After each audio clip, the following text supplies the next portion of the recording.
एक समय की बात है, मार्कंडेय मुनि ने बंगाल के खाड़ी में तपस्यारत थे। उनकी तपस्या देखकर इंद्र का एक पार्षद ने जाकर इंद्र से कहा कि महाराज,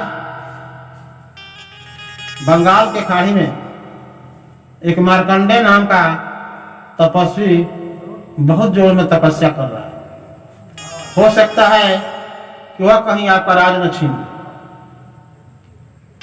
इतने पर इंद्र ने कहे कि हो सकता है कि हमारी राज न छीन ले, और इसी को विचार करके उन्होंने अपने पत्नी उर्वशी को बुलाया और कहे कि उर्वशी, तुम इसी क्षण जाओ और मार्कंडेय जी का तपस्या भंग करके लो। उर्वशी ने सज धज करके अपनी 16 श्रृंगार करके वहां पहुंचती है जहां मार्कंडेय जी तपस्या कर रहे। उर्वशी ने पहुंचते ही अपना नाच गान करना शुरू कर दिया, लेकिन मुनि पर उसके नाच गान का कोई असर नहीं पड़ा। वह नाचते रही, गाते रही, लेकिन कोई असर नहीं पड़ा। अंत में उर्वशी ने निवस्त्र होने के बाद मार्कंडेय जी की टिकिया खींची तो मार्कंडेय जी का आंख खुला। मार्कंडेय जी ने कहे, हे उर्वशी, तुम इस हालत में यहाँ क्यों आई है? इसका कारण क्या है? उर्वशी ने हाथ जोड़कर कही कि महाराज, ऐसी ऐसी बात है, ऐसी ऐसी बात है। मुनि जी कहे कि देखो, यह जो हम तपस्या कर रहे हैं, तुम्हारे इंद्र के लिए हम तपस्या नहीं कर रहे। इंद्र लोक मुझे नहीं चाहिए।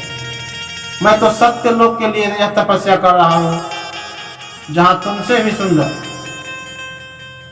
वहां पर स्त्रियां हैं। तुम तो कुछ नहीं उनके सामने। फिर मैं तुम्हारे लिए, तुम्हारे इंद्रलोक के लिए मैं तपस्या क्यों करूं? मैं तुम्हारे इंद्रलोक के लिए तपस्या नहीं कर रहा हूं।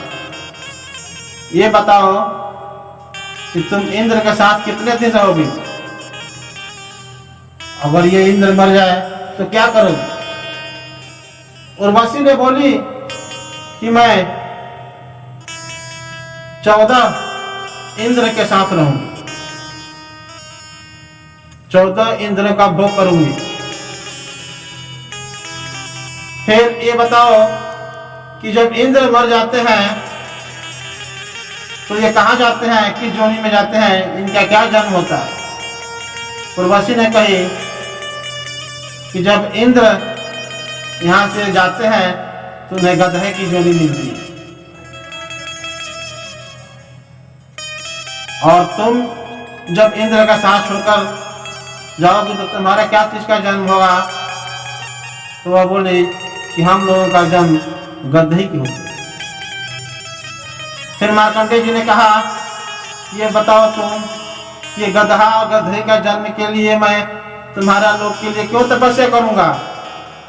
तुम चले जाओ, यह तपस्या हम तुम्हारे लिए नहीं करते थे, ये तो हम परम सत्य लोक के लिए तपस्या करते हैं।